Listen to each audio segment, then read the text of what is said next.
So this old stereo box you see here was given to me by a buddy at work. It's filled with Matchbox, old Hot Wheels, all very well played with. So I found a couple I wanted to start with, and this is number uno.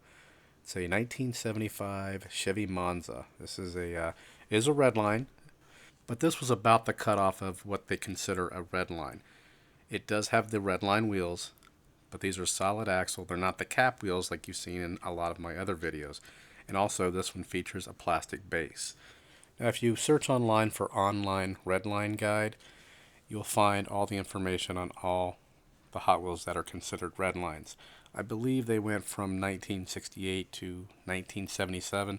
This particular casting was available from 75 to 77. I believe this to be a 77, but I'm not 100% sure. See, the windshield's pretty bad. Everything's pretty bad on the rear. The C-pillars are actually bent on it. Not too bad, but it needs some help. So we're going to start off like we always do by drilling out the rivets. Now this is a newer style, so the rivets are a little bit bigger. I don't have to punch it with a center punch. You can see there's already kind of a hole there. The older style red lines, very, very small post, so it's very important. But this one, no punch needed. Just start drilling them out right in the center, and easy, easy work. And again, it is a plastic base, so that makes it even easier yet. And it comes apart really easily. You'll see here in a moment, this was very well played with. There's dirt, mud, all kinds of good stuff in this treasure.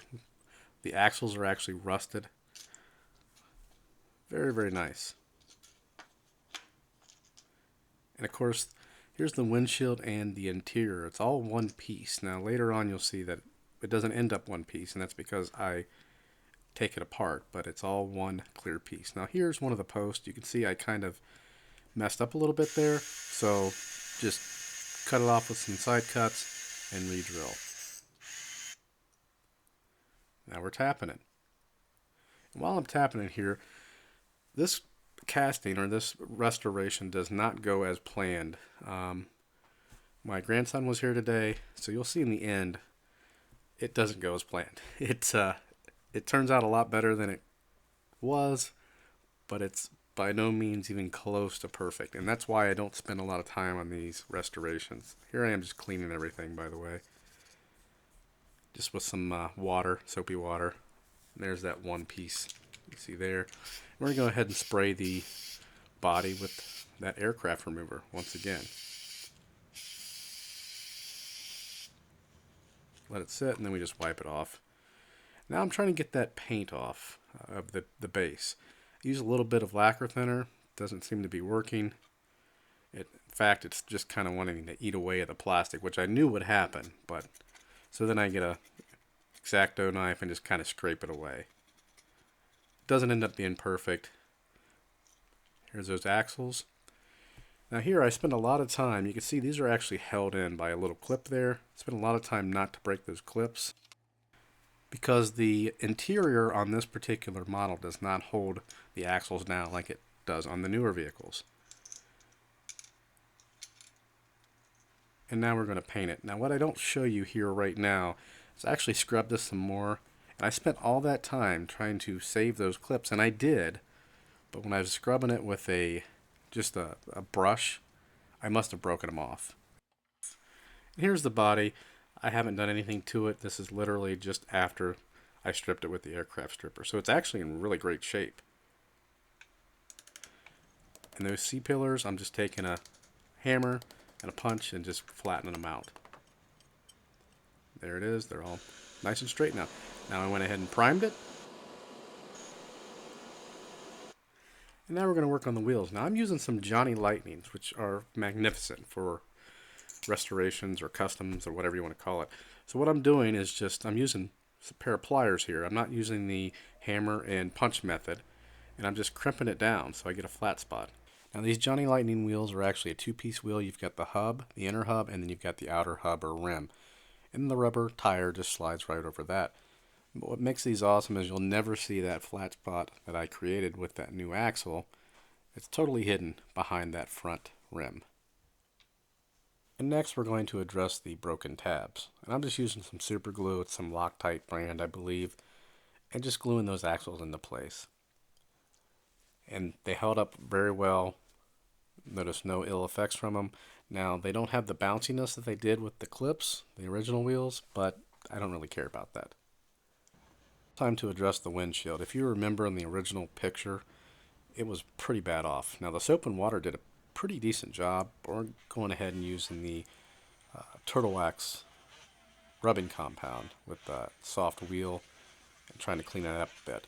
We actually go a little bit further. Now, here's the interior. I didn't like that clear, so I painted it with some flat black. Turned out real nice. You can see right there. And back to the glass. Now, this is some Future Shine.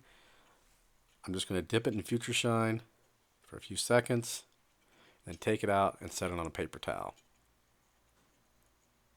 And this really, in the end, does the trick. I think somebody suggested that to me.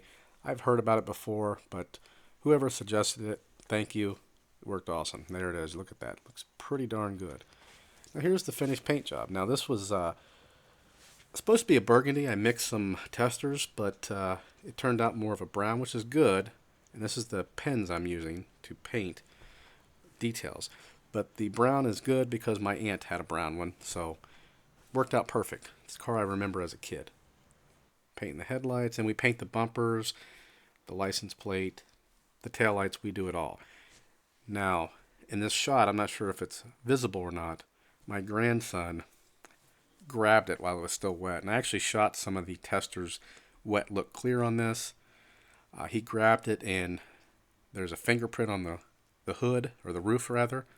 And there's also a piece of paint or something on the lower left or driver's side rear. And there's some other places in it that it's just all, he dropped it on the ground. So you can see right there, it looks like some silver. That looks like the paint actually. Here I'm pointing it out right there.